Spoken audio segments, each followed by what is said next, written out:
I'm going to explain what insulin resistance is in 3 minutes or less, but first you need to know a few things. All carbohydrates turn into sugar. Even the so-called healthy whole grains are the genetically modified massive fruits and veggies. And there's only 1 teaspoon of sugar circulating in our bloodstream at any given time. And it only takes half a teaspoon more in our bloodstream to have diabetes. And yet the average person eats over 200 grams of carbohydrates per day, which is about 50 teaspoons of sugar every day.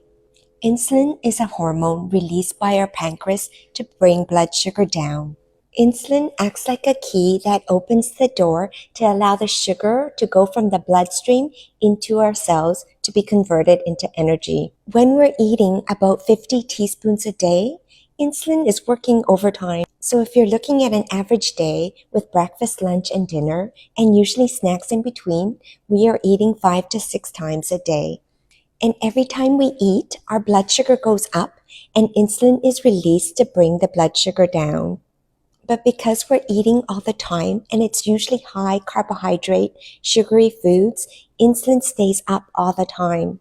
And it's this chronic elevation in insulin that leads to the phenomenon of insulin resistance. Because when something's elevated all the time, we become resistant to it. In this scenario, the body makes more insulin to do its job and keep blood sugar levels down. And this becomes a vicious cycle where insulin levels rise higher and higher and we become more and more resistant. Until one day the blood sugar starts to climb as well and you're diagnosed with diabetes. But this isn't just about diabetes. What's missing is the havoc that insulin resistance does on the rest of your body even before diabetes sets in.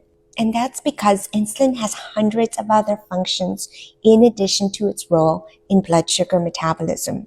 That's why an issue with insulin can cause so many symptoms. Symptoms like difficulty losing weight, feeling hungry all the time, fatigue, skin tags, adult acne, PCOS, erectile dysfunction. And if this continues, insulin resistance not only leads to diabetes, but heart disease, cancer, obesity, mental health issues, and dementia.